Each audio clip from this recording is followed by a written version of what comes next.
I walk through the shadow of death left to fear. This is a journey through the halls of hell. Yes people, what is good? I am BA, and today's movie I want to talk about is Small Soldiers. Now Small Soldiers is what I would call like a B or C tier Christmas movie. It's not quite the A class of Christmas movie like Home Alone or something, but it's on the tier list. If you're sick of your Home Alones, your Die Hards, your Gremlins, you might decide to watch Small Soldiers instead. And I bring up Gremlins for a very specific reason, by the way. Small Soldiers is directed by Joe Dante.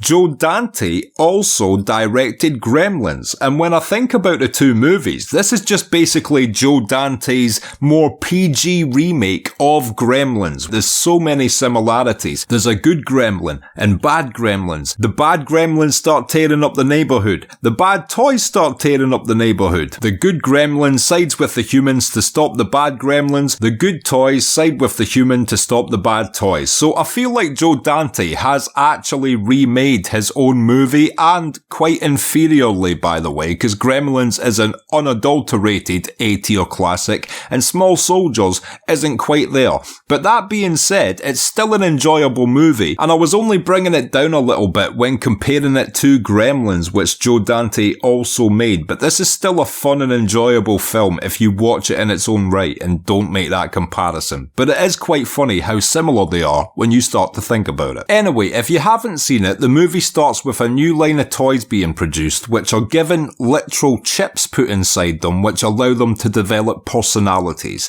And there's a good set of soldier toys made, and a bad set of monster toys made. And their chips are designed to battle one another, basically. Now, this is clearly really risky from the opening scene, because they specify that these chips are military-grade chips they are now putting into children's toys. Also, do not know how they were able to sell those toys so cheaply when they had a military microchip inside them, but that's beside the point. Anyway, these toys get shipped to shops, and a kid that works at one of the shops takes some home before they're officially released. And we get a little bit of Toy Story mixed into this movie as well, because he soon discovers that they are sentient and do fight one another. The only thing that this company got wrong when they made them was the military ones seem hell-bent on destruction, and the ones that look like monsters are actually friendly and have only been programmed to hide and survive while they're hunted down by the military toys. So these toys start attacking the adults, they start making weapons out of stuff they find around the suburban neighbourhood, and it soon becomes an all-out war. Now this was at the point where CGI was starting to get used in movies more,